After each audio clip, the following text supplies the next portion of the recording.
inform Senior Counsel Honorable Otiende Amollo that part of the reason they are having problems is the entire legal team was men. There's no women, and yet they are brilliant women lawyers like me in this house. Next time, put us there, and we'll help you. Secondly, Madam Speaker, in areas that have been predominantly opposition, the only fund you can rely on that is changing lives is CDF. Third, Madam Speaker, in my own constituency, I have seen us move from mud-walled, grass-thatched schools to permanent schools. I would want to encourage the judges and people who live in cities to do an immersion in the village so that they know the reality. A lot of people do not know the reality on the ground.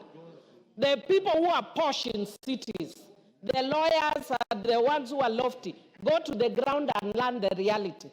Madam Speaker, I would also want to say that in relation to the law, our judges, especially Supreme Court, have been very liberal and progressive in interpretation of the Constitution. That is why they even interpreted the Constitution to include gay rights.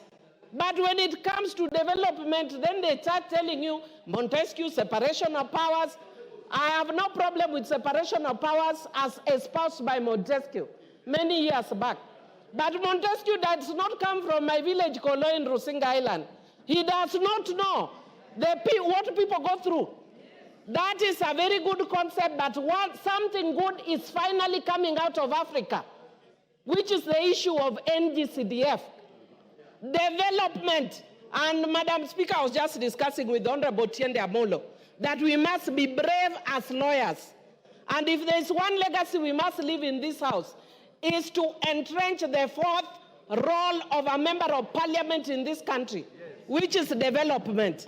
If it does not come through NGCDF, it will come through my pocket.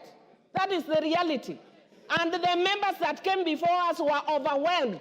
That is why they promoted this. Right now, the role of MPs has totally been removed. But MPs are still being harassed. Put it and make MPs have a role. I have no excuse. Anybody can bash me what they want.